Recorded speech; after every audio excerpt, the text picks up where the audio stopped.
Christchurch में 2 अलग अलग आग वाली घटनाओं के संबंध में जांच की जा रही है। इमरजेंसी सर्विसेज को आज तड़के सुबह 2 बजे सेल्विन डिस्ट्रिक्ट में बेनहम मिलिट्री कैंप में बुलाया गया था। वहां पर लगी आग वाली घटना में कुछ लोगों के घायल होने की खबर है। एक को सीरियस इंजरीज जबकि 2 को मॉडरेट हालत में अस्पताल पहुंचाया गया है। पुलिस का कहना है कि इसके साथ ही कैंटरबरी के रेंगियोरा में एक प्रॉपर्टी में लगी आग के संबंध में जांच की जा रही है।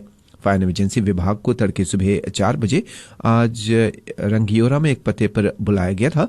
जिस प्रॉपर्टी में आग लगी है उस घर में साल 2023 में रिचर्ड लेमन की हत्या कर दी गई थी। पुलिस इन दोनों घटनाओं के संबंध में जांच कर रही है। पुलिस अभी भी पॉन्सन बी रोड पर शूटिंग वाली घटना के संबंध में आरोपी होने के सेल्विन की तलाश कर रही है। उनकी उम्र 53 वर्ष की बताई गई है। रविवार को शूटिंग वाली घटना के बाद से वे फरार चल रहे हैं। इस बीच एक महिला जो अपने आप को के सेल्विन की पार्टनर बता रही है ने उस व्यक्ति के प्रति श्रद्धांजलि व्यक्त की है जिनकी मौत इस शूटिंग वाली घटना में हो गई। उन्होंने इस घटना पर अफसोस व्यक्त की है। और ग्रीन पार्टी सांसद जुलियन जेंटा ने अपनी चुप्पी तोड़ी है। गौरतलब है कि पार्लियामेंट में नेशनल पार्टी सांसद और मंत्री को इंटिमिडेट करने का आरोप उन पर लगाया गया था। उन्होंने मीडिया से बातें करते हुए कहा कि जब उन्हें बताया गया कि उन्होंने उनकी मतलब नेशनल पार्टी के एक एमपी और मंत्री को डराया धमकाया है, इसके लिए उन्होंने माफी मांग ली थी।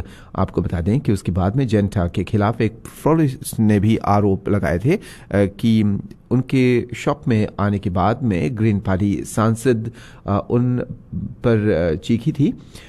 इंटिमिडेशन के रूप में उन्होंने इस पूरे मामले को देखा था और इसके साथ ही ग्रीन पार्टी सांसद ने फोन निकाल करके रिकॉर्डिंग करने की कोशिश की थी।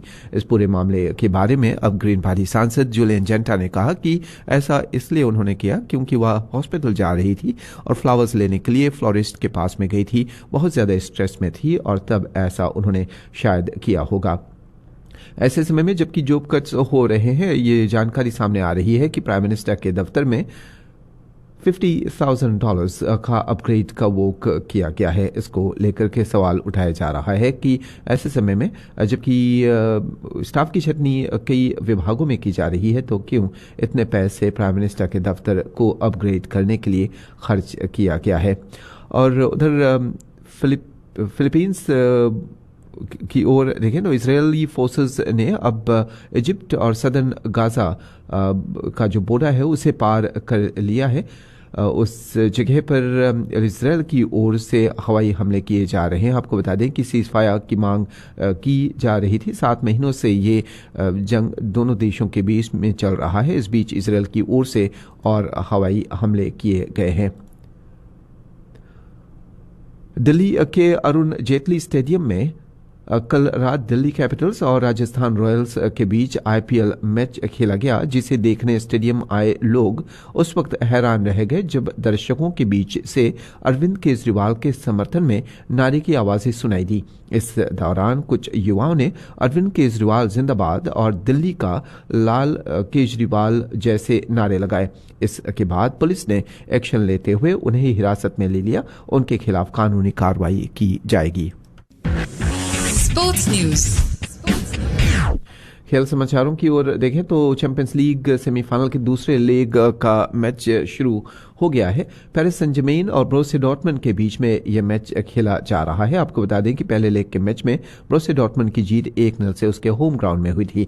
आज वाला मैच पेरिस सेंट जर्मेन के होम ग्राउंड में खेला जा रहा है। इस मैच को जीतना होगा तभी पेरिस सेंट जर्मेन की टीम चैंपियंस लीग के सेमीफाइनल के लिए क्वालिफाई कर पाएगी। वैसे विनर का सामना चाहे रियल मैड्रिड या फिर बायर्न म्यूनिख से फाइनल में होगा। आईपीएल की ओर देखें तो जो मैच ओवरनाइट खेला गया उसमें दिल्ली कैपिटल्स ने राजस्थान रॉयल्स को हरा दिया है। राजस्थान रॉयल्स जो एक समय पॉइंट्स टेबल पर टॉप पर थी, उसे लगातार दूसरे मैच में हार का सामना करना पड़ा। दिल्ली कैपिटल्स की जीत 20 रनों से हुई है। दिल्ली कैपिटल्स ने 221 फॉर 8 20 ओवर्स में बनाए एंड 20 ओवर्स में राजस्थान रॉयल्स की टीम सिर्फ 201 फॉर 8 ही बना पाई। इस तरह से दिल्ली कैपिटल्स के पास में अब 12 पॉइंट्स हो गए हैं, वह 5वें स्थान पर है। राजस्थान रॉयल्स अभी भी दूसरे स्थान पर, उसके पास 16 पॉइंट्स है। आईपीएल पर जानकारी kashish food.co.nz की ओर से।